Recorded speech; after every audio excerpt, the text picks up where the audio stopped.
जो तनाव है दरअसल वो सिर्फ गलवान घाटी को लेकर नहीं है, चीन की साजिशों को लेकर है।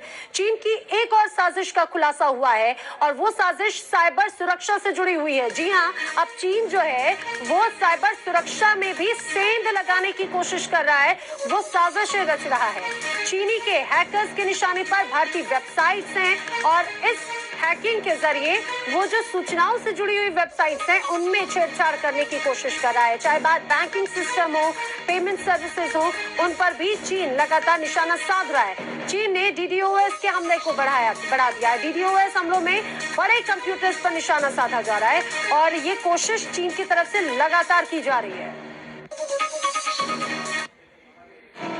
एलएसी के बाद साइबर सुरक्षा में सेंध लगाने की चीन की साजिश।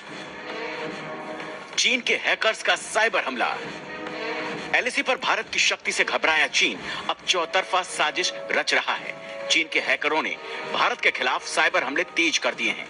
खुफिया एजेंसियों को शक है कि चीन की सरकार भारत की सूचनाओं से जुड़ी वेबसाइट पर हमले करवा रही है। इसके अलावा बैंकिंग सिस्टम और पेमेंट सर्विस को भी निशाना बनाया जा सकता है। बताया जा रहा है कि चीन की तरफ से डिस्ट्रीब्यूटेड डिनायल ऑफ सर्विस यानी डीडीओएस के हमलों को बढ़ाया जा सकता है। डीडीओएस हमलों में अक्सर बड़े कंप्यूटरों को निशाना बनाया जाता है। खुफिया एजेंसियों के हवाले से मिली जानकारी के मुताबिक चीन के सिचुआन प्रांत की राजधानी चेंगडू साइबर हमले का केंद्र है। चेंगडू में पीएलए की यूनिट 61398 का हेडक्वार्टर है। यह यूनिट साइबर वॉरफेयर को देखती है। बताया जा रहा है साइबर हमले की शुरुआत मंगलवार से हुई और बुधवार तक जारी रही। इन हमलों से चीन के हैकरों को कोई कामयाबी नहीं मिली। वैसे तो भारत के खिलाफ साइबर हमले आमतौर पर पाकिस्तान, मध्य यूरोप या अमेरिका से होते रहे हैं, लेकिन पिछले 2 दिनों से चीन से सीधे आने वाले हमलों की बढ़ोतरी देखी गई है। Team news nation.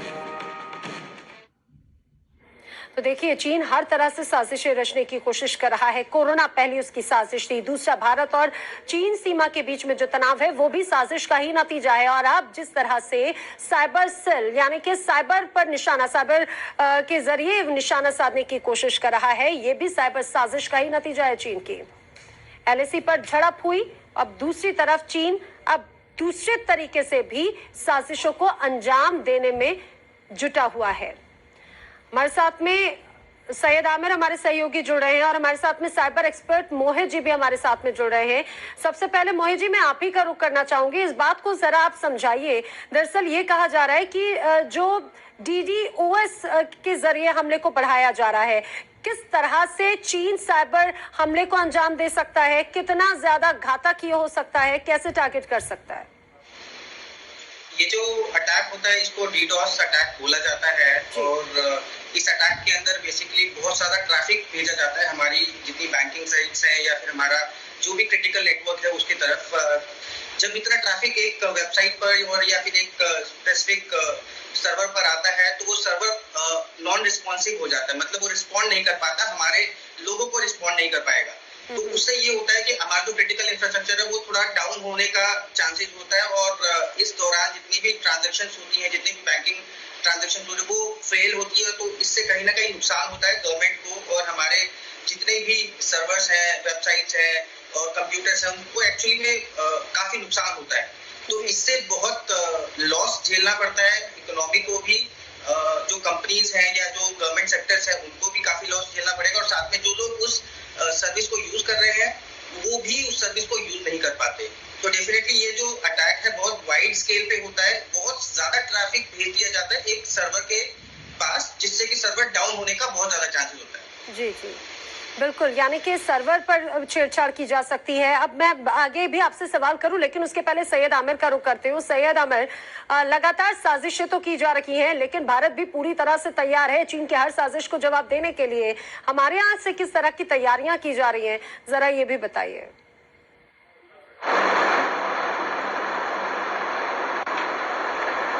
देखिए नैना, मैं आपको बताऊं कि जिस तरह से साजिशें लगातार बढ़ती जा रही हैं चीन की तरफ से, और ये आपको खबर एक साइबर सिक्योरिटी फर्म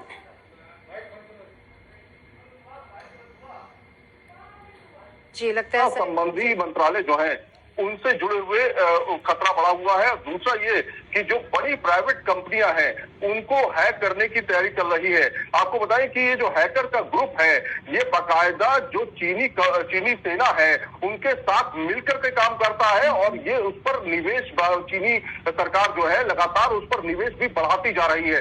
तो कहीं ना कहीं इनका टारगेट रहता है भारत या दूसरे देशों में किस तरह की एक्टिविटीज हो रही है। आपको बताऊं खास तौर पे कि इस समय जो भारत में इस्तेमाल होने वाले चीनी ऐप है उनकी संख्या 50 से ज्यादा है, चाहे वो जूम या फिर तमाम दूसरे तरह के ऐप्स जो हों। तो वो सिक्योरिटी की बात तो जरूर करते हैं, लेकिन आपने देखा होगा कि उनके जो सर्वर्स होते हैं वो ज्यादातर चीन में है और सर्वर्स अगर वहां पर है तो कहीं ना कहीं वो इंफॉर्मेशन जो क्रिटिकल इंफॉर्मेशन है उसको वो बड़े आसानी से हैक कर सकता है। दूसरी चीज मैं आपको बताऊं कि मंत्रालय भी चीनी जो साइबर ये अपराधी है उनके निशाने पर है। ये सूत्र हमें बता रहे हैं जो साइबर सिक्योरिटी फर्म है उन्होंने हमें बताया कि ये मंत्रालय भी उनके निशाने पर हो सकते हैं आने वाले समय में। ये जो अटैक्स हैं वो बढ़ने की बात है। तो ना सिर्फ सरहद पर एक तरह से लड़ाई हो रही है, दूसरी तरफ चीन जो है अपनी चाल साइबर वॉरफेयर के जरिए बिल्कुल, यानी कि साइबर वॉर भी करने की फिराक में अब चीन जरूर है। मोहित जी और सैयद आमिर, आप दोनों का ही बहुत शुक्रिया। यानी कि